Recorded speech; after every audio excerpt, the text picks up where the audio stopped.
Latarnie magiczne przez niecałe 300 lat cieszyły się ogromną popularnością praktycznie na całym świecie. Powstały tysiące lub dziesiątki tysięcy modeli aparatów, dziesiątki milionów slajdów zawierających malunki i grafiki o całkowicie dowolnej tematyce czy zastosowaniu, a także, co chyba najważniejsze, latarnie wytworzyły pierwszy w historii w pełni zinstytucjonalizowany rynek rozrywkowy oparty na projekcji, obecny nie tylko w Europie, ale i w Ameryce czy w Azji. Latarnie magiczne bardzo szybko stały się wizualnym hegemonem o niewiarygodnej i niespotykanej wcześniej sile oddziaływania, a jednak dzisiaj to medium już praktycznie zapomniane, zwłaszcza w Polsce. Rzadko wspominają o nich nawet wyspecjalizowane, pokrewne środowiska naukowe, takie jak medioznawstwo, antropologia czy filmoznawstwo. W źródłach głównego nurtu można jeszcze natrafić na notkę lub artykuł o nich, zwykle jednak jakikolwiek szerszy kontekst czy skojarzenia zostają całkowicie pominięte. Jeśli zaś już się o nich wspomina, nagminnie prezentowane są jedynie w kontekście dzisiejszych mediów, traktowane jako przodek lub pierwowzór kina czy projektorów. Stało się to wręcz obowiązkowym dodatkiem, mającym zapewne na celu przykucie uwagi słuchaczy albo czytelników. Dzieci mogły dziś przenieść się w świat pierwszych projekcji ruchomych obrazków, czyli początków współczesnego kina czy telewizji. Choćby Muzeum Narodowe we Wrocławiu w artykule o latarniach pisze: dawniej, kiedy ludzie nie znali telewizji, ani nawet nie chodzili jeszcze do kina, ogromną atrakcję stanowiły tak zwane latarnie magiczne. Naprawdę trudno o większą dozę dystansu, kiedy tak zaczyna się artykuł. Polska strona na Wikipedii na ich temat jest pełna uproszczeń i wprost błędnych informacji, a została oparta na encyklopedii z 1979 roku. Definiuje latarnię krótko jako proste urządzenie do rzutowania obrazów na ekran, czy tak samo prosty aparat projekcyjny. W stanie dzisiejszym encyklopedia PWN, czyli źródło wiarygodnej i rzetelnej wiedzy, opisuje latarnię jednym krótkim zdaniem. Jest to więc pierwowzór rzutnika skonstruowany w połowie XVII wieku przez A. Kirchera. Informacja o Kircherze jest niestety błędna. A więc latarnie magiczne dzisiaj już praktycznie nie istnieją w pamięci kulturowej. Stały się jedynie archaiczną formą kina i rzutników, bez innych definicji. Wystarczy za to cofnąć się o kilka dekad, żeby zastać drastycznie inny stan wiedzy. Choćby w słowniku Doroszewskiego znaleźć można porządną definicję latarni, wspartą cytatami ze starszej literatury polskiej. Portal polona.pl wynajduje tysiące źródeł związanych z latarniami, obejmując gazety, dzienniki czy książki. Latarnie pojawiają się tam jako dobrze znane pojęcie, metafora albo urządzenie opisywane ze szczegółami technicznymi.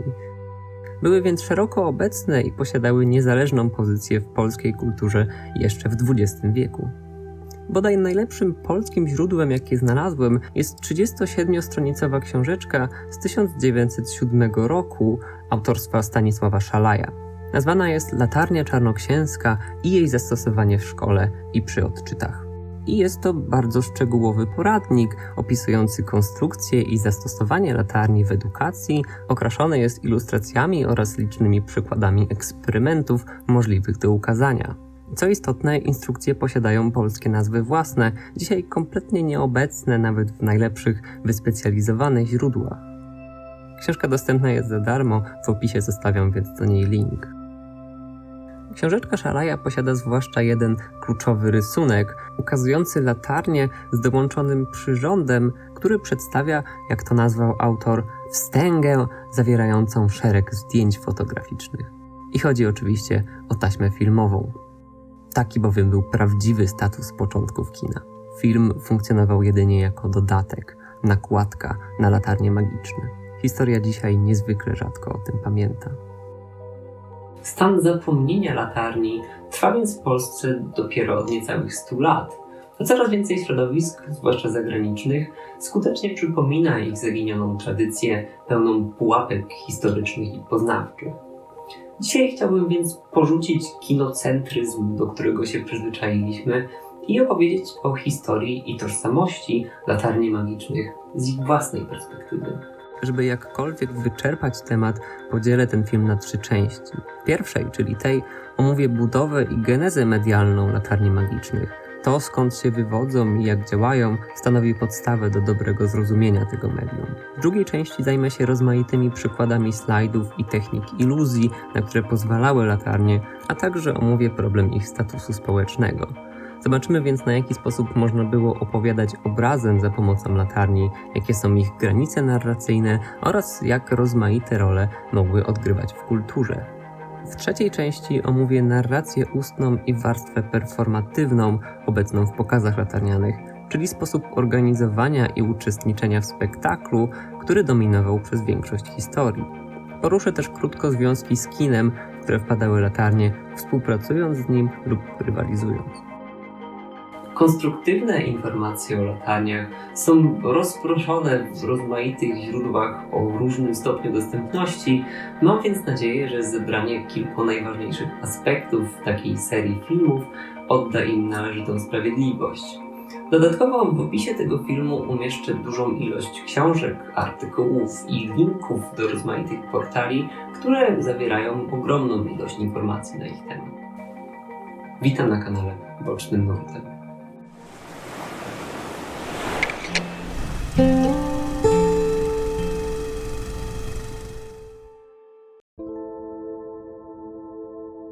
Ustalanie dokładnych początków i granic w historiach mediów jest zawsze bardzo trudne lub niemożliwe. Nie ma bowiem jednego momentu, w którym jedno medium przeradza się w drugie. Jest to zwykle wynik rozwoju technologii, nauki, praktyki, przyzwyczajeń społecznych, rozłożonych w czasie na dekady, jeśli nie stulecia. I nie inaczej jest w przypadku latarni magicznych, dlatego omawianie ich warto zacząć od nakreślenia mediów, z których mogą bezpośrednio lub pośrednio się wywodzić. A więc pod względem budowy i zasady działania, latarnie wywodzą się bezpośrednio ze ztechnologizowanej i przenośnej formy kamery obskury. Kamera obskura na pewno zostanie szerzej opisana na naszym kanale, na ten moment jednak wystarczy wiedzieć, że jest to zjawisko fizyczne znane ludzkości od tysiącleci, pozwalające na wyświetlanie odwróconego odbicia świata zewnętrznego. W podstawowej formie doświadczano jej w wyciemnionych pomieszczeniach, stąd nazwa kamera, czyli komnata, oraz obskura, czyli ciemna, pozbawiona światła. Tak naprawdę wystarczy dowolna, zaciemniona przestrzeń, w którą światło będzie wpadać jedynie przez małą dziurkę. W historii ludzkości wykorzystywano ten mechanizm na setki różnych sposobów, ale dopiero w XVI wieku, dzięki rozwojowi w dziedzinie optyki, a zwłaszcza dzięki lepszym soczewkom, przekształcano kamerę obskurę w coraz to mniejsze formy, wyposażając ją w coraz to nowsze elementy, aż ostatecznie osiągnęła formę małych, przenośnych pudełek. I latarnia magiczna w swojej esencji nie jest niczym innym niż właśnie dołączeniem do kamery obskury soczewki lub układu soczewek, lustra oraz nośnika obrazu całkowicie nowego dla historii wizualnej, czyli szklanych slajdów. I właśnie dzięki zastosowaniu tego nośnika, zamiast projektować świat zewnętrzny, latarnie mogą wyświetlać to, co znajduje się na slajdach. Dlatego właśnie zasadę ich działania opisuje się czasem jako odwrotną kamerę obskurę, co jest w jakimś stopniu trafne. W całkowicie wykształconej formie latarni światło zewnętrzne zastąpiono źródłami znajdującymi się w środku pudła, takimi jak świece czy różne rodzaje lamp, a pod koniec popularności także i światło elektryczne. Latarnie często posiadały więc coś w rodzaju kominów, aby uniknąć gromadzenia się dymu, oraz drzwiczki, aby odprowadzać ciepło, kontrolować stan lamp lub wygodniej je wymieniać. I stąd właśnie charakterystyczny, klasyczny wygląd latarni magicznych, choć w ramach rozwoju ich budowa i stopień skomplikowania potrafiły znacznie się zmieniać.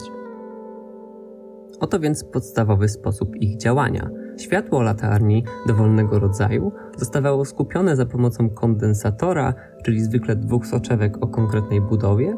Dzięki przezroczystości farb przechodziło przez szklany slajd, a następnie przez obiektyw zawierający kolejne soczewki w rozmaitych układach. W efekcie obraz slajdu mógł zostać wyświetlony w powiększeniu na ścianie lub ekranie.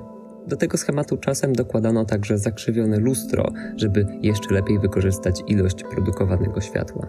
Jeśli chodzi o problem wyświetlania odwróconego obrazu, znany z kamery obskury, latarnie rozwiązały go w bardzo prosty sposób, zwyczajnie umieszczano slajdy do góry nogami. I to jest właśnie główna zasada i funkcja latarni magicznych. Służyły wyświetleniu obrazu tego, co znajduje się w ich środku, w powiększeniu dla jakiejś widowni, aby wszyscy zebrani w sali mogli to zobaczyć.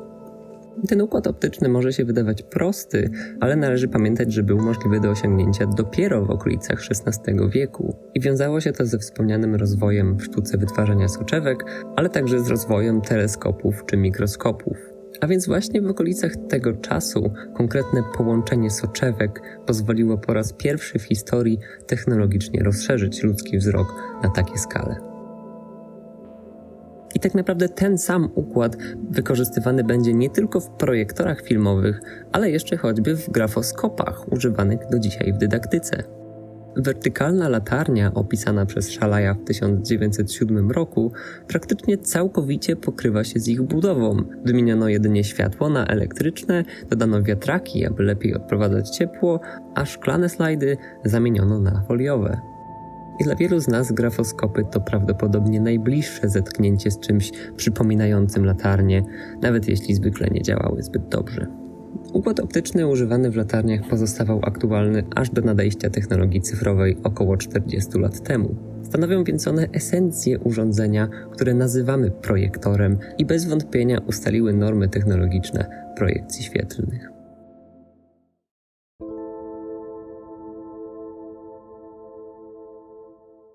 Latarnie magiczne poza budową konstytuuje także charakter produkowanych przez nie obrazów.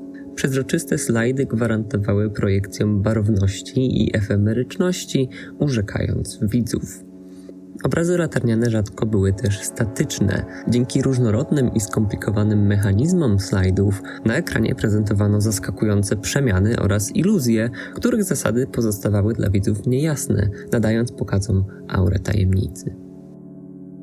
Przyjmując za wyróżnik taki charakter projekcji, inne, ciekawe medium jawi się jako krewny latarni magicznych. I są to chińskie, obrotowe latarnie.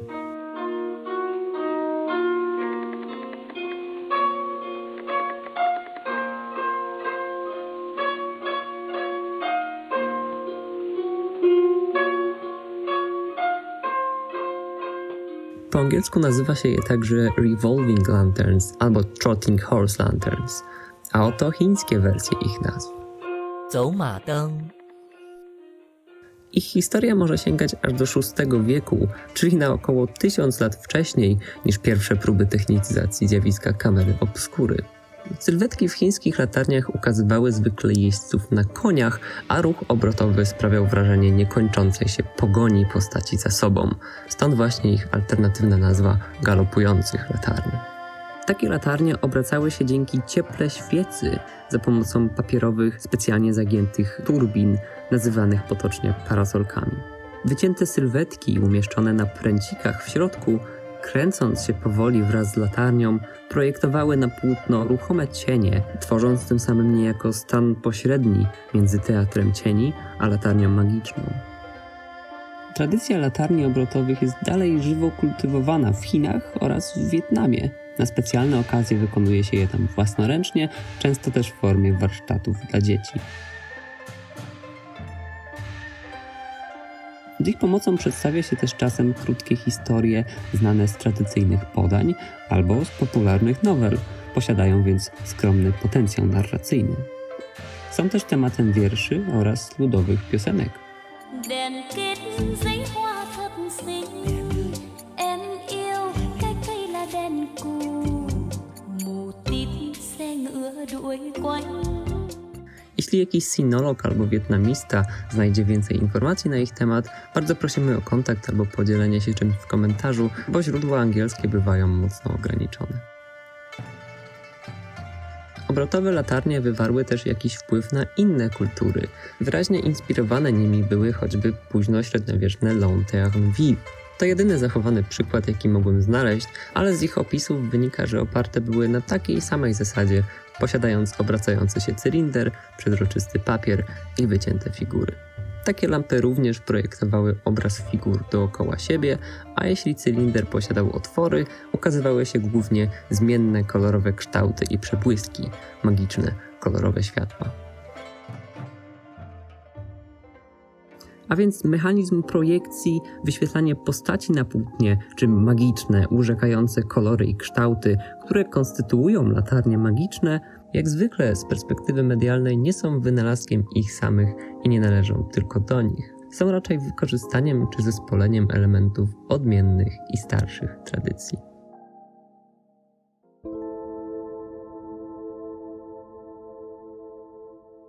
Pokazy latarniane w swojej rozrywkowej formie zapisały się w pamięci i przesłankach jako magiczne i frywolne. Jednak ta magia, zawarta w nazwie latarni i często określająca ich charakter, nie zawsze miała pozytywne konotacje. Bowiem u swoich źródeł latarnie są spowite w niechlubne odmęty szarlatanerii czy okultyzmu. W języku polskim nawet częściej nazywa się je czarnoksięskimi niż magicznymi, jak w tytule książki Szalaja. I ma to swoje uzasadnienie historyczne. Zjawiska optyczne od wieków wykorzystywano do straszenia łatwowiernych poprzez pozorne przywoływanie demonów, duchów czy zjaw. Zwykle w takich przypadkach celowo ukrywano źródła projekcji, nadając produkowanym obrazom nadprzyrodzonego charakteru. A częsty dodatek przejmującego klimatu sakralnego gwarantował wywołanie silnych afektów u niewykształconych widzów. Choćby François d'Aiguillon opisuje przykład takiego wykorzystania kamery obskury z 1613 roku. Pisał on, że pewni szarlatani udają, że wiedzą o czarnej magii, chełpią się przyzywaniem fantomów, ukazywaniem diabłów z samych piekieł, prowadzą wścibskich i ciekawych, którzy chcą wiedzieć wszystko o sekretach i obskurnych zagadnieniach, do wyciemnionej komnaty, gdzie nie ma światła poza małą ilością przefiltrowaną przez soczewkę. Potem groźnie ostrzegają, żeby nie wydawali żadnego dźwięku. I kiedy wszystko kompletnie zamiera, nikt się nie rusza ani nic nie mówi, ogłaszają, że diabeł niedługo się zjawi. W trakcie tego pomocnik zakłada maskę diabła z ohydną, potworną twarzą i rogami na głowie, z wilczą skórą i ogonem, z pazurami na rękawach i butach. W efekcie widzowie nieświadomie znajdują się w środku kamery obskury. Po krótkiej deprywacji sensorycznej szarlatan stawiał kartonową tablicę na ścieżce światła, ukazując tym samym oczom widzów diabła.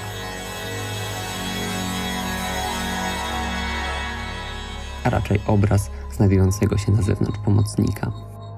I latarnie magiczne, zwłaszcza na początkach swojego funkcjonowania, bywały wykorzystywane do podobnych celów.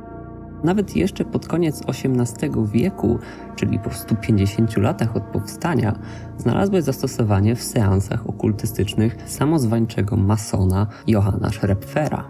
Jego praktyki stopniowo doprowadziły do wykształcenia mrocznej, alternatywnej wersji latarni magicznych, czyli fantasmagorii. Funkcjonowały one na granicy racjonalizmu i spirytystyki. Jest to fascynujące, praktycznie indywidualne medium o zgoła odmiennym zestawie cech kluczowych i środków wyrazu i na pewno zostaną omówione szczegółowo w osobnym filmie.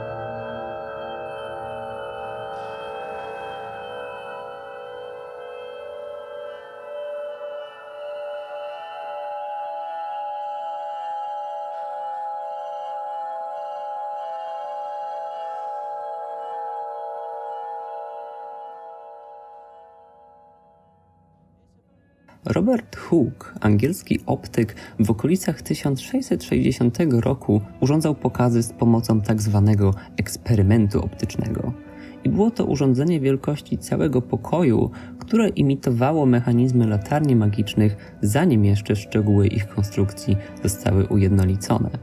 Swój wynalazek opisywał więc jako zupełnie nowy, a o potencjale produkowanych przez niego obrazów pisał bardzo trafnie. Widzowie niezbyt biegli w optyce, którzy zobaczą przeróżne aparycje i zanikania, ruchy, zmiany i akcje, które tym sposobem mogą zostać przedstawione, są w stanie uznać je za nadprzyrodzone i cudowne. Gdyby dawni pogańscy kapłani byli z tym mechanizmem zaznajomieni, ich wyrocznie i świątynie mogłyby być wiele bardziej sławne przez cuda ich wyobrażonych bóstw. Bo z taką sztuką jak ta, czego nie mogliby pokazać w swoich świątyniach? Wspominając o dawnych kapłanach, Hooke raczej nieświadomie opisuje praktyki, które rzeczywiście miały miejsce na przestrzeni wieków, z użyciem kamery obskury i innych zjawisk optycznych wykorzystujących głównie rozmaite rodzaje luster. Wiele postaci i wydarzeń historycznych, wiele podań ludowych, legend czy przypowieści biblijnych, związanych choćby z przywoływaniem duchów lub ogólno pojętą nadprzyrodzonością, w różnym stopniu prawdopodobieństwa daje się wytłumaczyć wykorzystaniem zjawisk optycznych.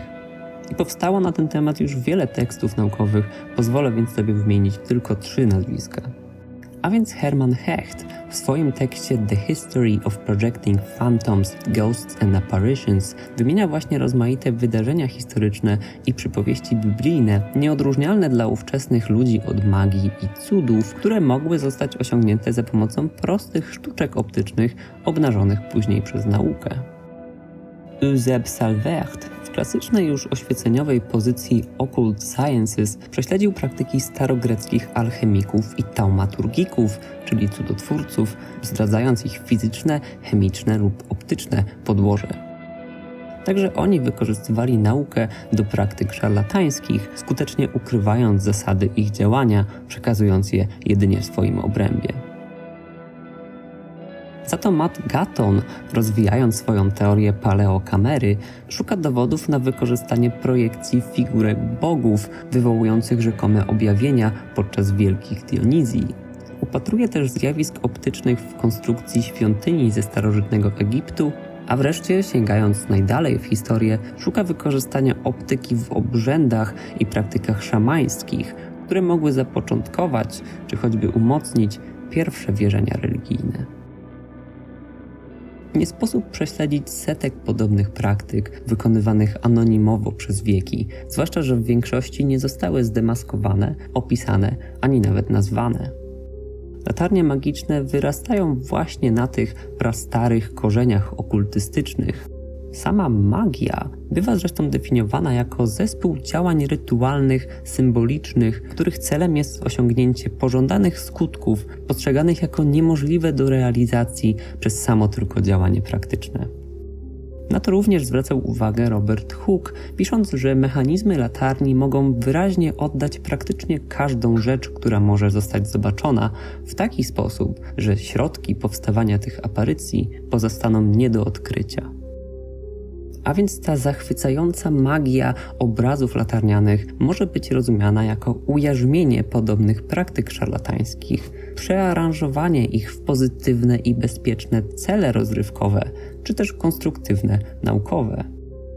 Właśnie dzięki świadomości istnienia naukowego zaplecza latarni, jak i narastającej instytucjonalizacji, nawet mimo braku zrozumienia dokładnych mechanizmów projekcji, czy mimo ich ukrywania, widzowie nie odczuwali strachu, a raczej pozytywne emocje i proste wzruszenia. Wydaje mi się, że właśnie w ten sposób, szczegółowo i diachronicznie, należy rozumieć magię latarni.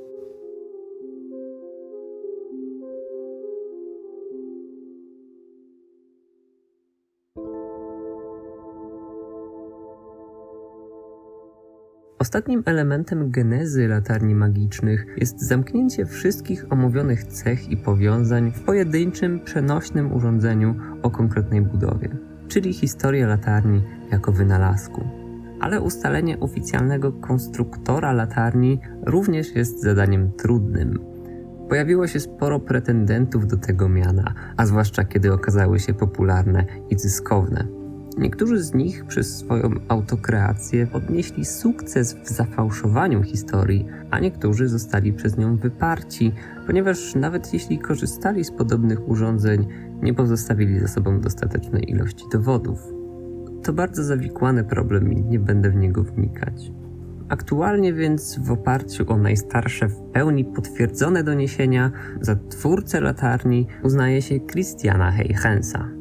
Był to XVII-wieczny holenderski fizyk, matematyk i astronom, biegły w sztuce wytwarzania soczewek oraz licznych urządzeń optycznych. Uznaje się go za jednego z najsławniejszych i najbardziej wpływowych naukowców wszechczasów. We współczesnym świecie także był ważną osobistością. Konstruował teleskopy i horologii, udowodnił istnienie pierścieni Saturna oraz jego księżyca Tytana. Zasadą Huygensa nazwano także mechanizm rozchodzenia się fal. Wśród tak znamienitych instrumentów naukowych i odkryć z jego rąk powstał także projekt szklanego, ruchomego slajdu, datowany na 1659 rok. Otwiera on tym samym oficjalną historię latarni magicznych jako najstarszy zachowany dokument z nimi związany. Huygens zapewne znał zasadę działania latarni kilkanaście lat wcześniej, jednak używał ich i traktował jako zabawkę, która mogła służyć jedynie umileniom wieczorów. Nie chciał być z nimi utożsamiany, aby nie zniesławić swojego nazwiska, do tej pory kojarzonego z wysoką nauką. A jednak zapewne za sprawą kilku zaznajomionych z Huygensem, latarnia bardzo szybko dotarła do rozmaitych optyków czy innych osobistości naukowych, ale też do jezuitów, rzemieślników i do podróżnych showmenów. I to właśnie ci ostatni staną się najważniejszymi propagatorami latarni, podstawową przyczyną ich sukcesu i popularności. Za pierwszego podróżnego latarnika uznaje się Duńczyka Thomasa Walkensteina, który od 1664 roku, 5 lat po slajdzie Huygensa, urządzał pokazy w różnych miastach Europy. Huygens początkowo nazywał swój wynalazek zwyczajnie latarnią, czasem pisaną dużą literą. Stały przydomek latarni, którą zwą magiczną, opisał za to Francesco Eschinardi w księdze poruszającej zagadnienia optyczne z 1668 roku. A więc wszystko wskazuje na to, że latarnie magiczne jako urządzenie i medium w cudzysłowie powstały około VI dekady XVII wieku. Od samego początku swojego istnienia latarnie przyjmują 3 wzajemnie zwalczające się oblicza. Powstały z rąk wielkiego naukowca i od początku były wykorzystywane przez uczonych, ale ich status urządzenia naukowego nieustannie walczył z renomą prostej rozrywki, o którą obawiał się Huygens i którą praktykowali podróżni latarnicy. Wciąż nawiedzały je też omówione konotacje okultystyczne i szarlatańskie. Poza magicznymi były więc latarniami strachu albo latarniami czarnoksięskimi. Ta trojaka natura konstytuuje więc latarnie, które zwiemy magicznymi.